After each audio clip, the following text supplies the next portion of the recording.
Jamais sans la grâce, une dévotion matinale proposée par l'Église évangélique de la grâce en collaboration avec l'Institut théologique de Cotonou.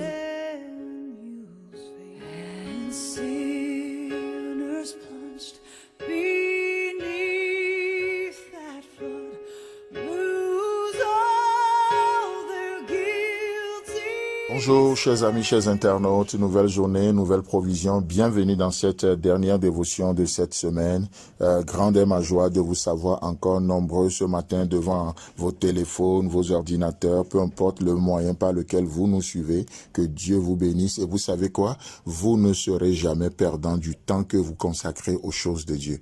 Je le répète, vous ne serez jamais perdant de ce que vous donnez à Dieu. Et ça, alors que nous nous engageons à écouter la parole de Dieu, nous nous engageons à mettre en pratique la parole de Dieu, nous nous engageons à obéir à notre Seigneur. Laissez-moi vous dire que Dieu s'engage aussi vis-à-vis de nous. Dieu s'engage. Nous l'aimons, dit l'apôtre Jean, nous l'aimons parce qu'il nous a aimé le premier.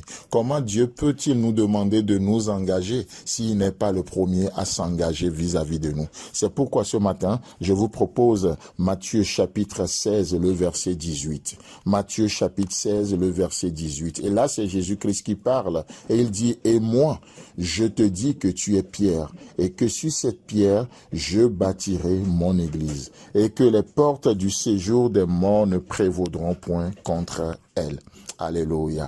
Oh, quelle promesse. Au-delà de tout polémique théologique, est-ce que l'église est bâtie sur pierre? Est-ce que l'église n'est pas bâtie sur... Bon, peu importe tout ça. Mais une chose que nous voyons clairement dans ce verset, nous voyons un Dieu qui s'engage. Nous voyons un Dieu qui sait que, alors que nous crions tous au changement, il n'y aura jamais de changement à moins que nous acceptons de nous engager. C'est pourquoi, lorsque la voix s'est fait entendre dans le ciel, qui ira pour nous, parlant de la Trinité, qui ira pour nous? Le Père dit, qui enverrai-je et qui ira pour nous? Vous savez, le Père cherche quelqu'un qui va s'engager. Et là, le Fils s'est engagé en disant, me voici, envoie-moi. Oh, comment je peux m'engager aujourd'hui si je ne comprends pas combien il s'est engagé vis-à-vis de moi? Il s'est engagé à pourvoir à mes besoins, il s'est engagé à me nourrir, il s'est engagé à prendre soin de moi, à me protéger, dans mes allées, dans mes retours, il s'est engagé vis-à-vis de moi.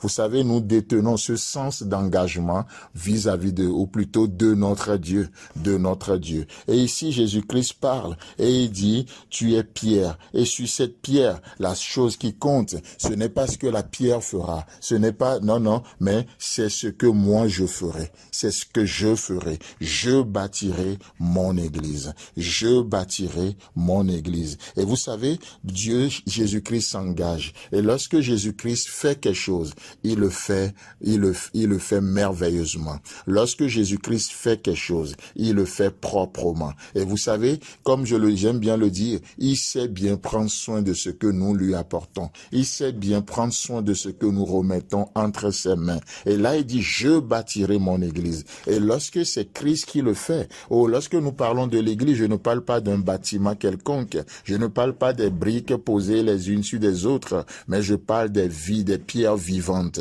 des gens rachetés par le précieux sang de Jésus-Christ, les gens pour qui Christ a donné leur vie, et des gens en retour qui ont reconnu cette œuvre, et ils se sont tournés vers lui, et ils ont accepté les implications de cette œuvre dans leur vie, et ils sont transformés jour après jour. Je parle de cela, c'est ça l'église au fait, c'est ça l'église, je ne parle pas d'une dénomination, non, je parle des pierres vivantes, des gens qui ont l'Esprit de Dieu en eux. Et Jésus-Christ dit, lorsque je m'engage, ou parce que je me suis engagé vis-à-vis de l'Église, parce que je me suis engagé vis-à-vis de mes enfants, peu importe leur âge, peu importe leur degré de foi, parce que je me suis engagé vis-à-vis d'eux, qu'est-ce qu'il dit? Il dit, les portes du séjour des morts ne prévaudront point contre aucun de ses enfants. Alléluia. Et Jésus-Christ, en parlant de ça, il tatoue en esprit, en en disant ça. Il pensait à moi en disant ça. Il pensait à toi en disant, en faisant cette promesse que les portes du séjour des morts ne prévaudront point contre toi au nom puissant de Jésus. Toi qui m'écoutes maintenant, Jésus te laisse cette promesse. Lorsque je bâtis ta vie, lorsque j'agis dans ta vie, lorsque tu apprends à penser avec moi, lorsque tu es soumis à mes actions, à mon œuvre, qu'est-ce qui se passe? Les portes du séjour des morts ne prévaudront point contre toi.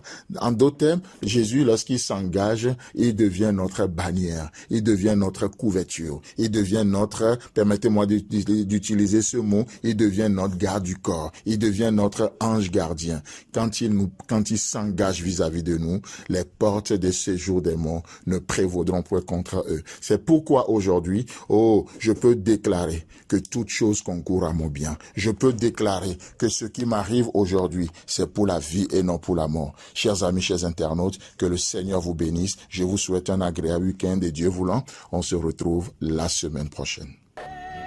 C'est tout le temps que nous avons. Si vous avez aimé cette dévotion, parlez-en à vos amis. Parlez-leur du message de la grâce et de ce qu'il fait dans vos vies. Pour un sujet de prière, une question ou plus d'informations, contactez-nous. Téléphone 64 88 35 87 ou 96 42 69 05 ou par WhatsApp au 94 75 80 20.